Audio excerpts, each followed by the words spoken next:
School, जहां बच्चों की सुरक्षा सबसे पहली जिम्मेदारी होती है, वहीं नांदेड़ से एक ऐसी खबर सामने आई है जिसने कई सवाल खड़े कर दिए हैं।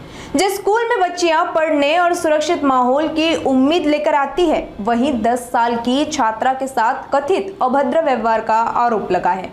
आरोप भी किसी बाहरी शख्स पर नहीं, बल्कि उसी स्कूल के 50 वर्षीय प्रधानाध्यापक पर लगा है। मामला नांदेड़ शहर के श्रीनगर इलाके के एक स्कूल का है। आरोप है कि स्कूल के प्रधानाध्यापक रवि सोनवने ने 10 वर्षीय नाबालिग छात्रा के साथ कथित तौर पर गलत हरकत की। बच्ची ने जब शोर मचाया तो घटना की जानकारी सामने आई। इसके बाद बच्ची के परिजनों ने भाग्यनगर पुलिस थाने में पहुंचकर शिकायत दर्ज कराई। शिकायत के आधार पर पुलिस ने आरोपी प्रधानाध्यापक रवि सोनवने के खिलाफ पॉक्सो व एट्रोसिटी एक्ट के तहत मामला दर्ज कर आरोपी प्रधानाध्यापक को हिरासत में लिया। फिलहाल पुलिस पूरे मामले की गहन जांच कर रही है और घटना से जुड़े सभी पहलुओं की जानकारी जुटाई जा रही है।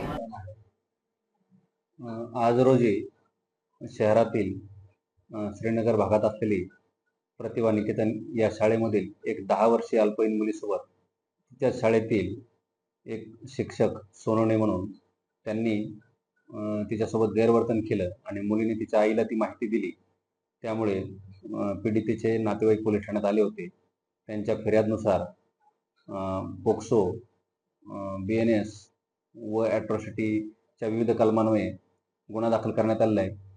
सदर घटनेची माहिती माननीय पोलीस अधीक्षक साहेब, अप्पर पोलीस अधीक्षक साहेब व DYSP साहेब यांना दिल्यानंतर त्यांच्या सूचनाप्रमाणे सदरचा आरोपी तात्काळ ताब्यात घेण्यात आलेला आहे आणि त्याच्या अटकेची प्रक्रिया चालू आहे आणि पुढील तपास हे SDPO श्रीगंधने साहेब करीत आहेत।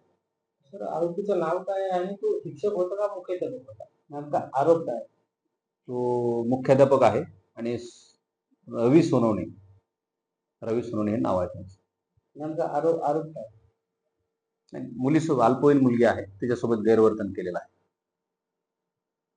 कुठले गुन्हे दाखल झाले? त्याच्यासोबत BNSचे 74, 75 तसेच 351(2) व पोक्सोचे कलम 8, 10, 12 आणि त्यासोबत ॲट्रॉसिटीचं 3(2) दुसऱ्या कंसात FA अशा कलमान्वये गुन्हा दाखल आहे।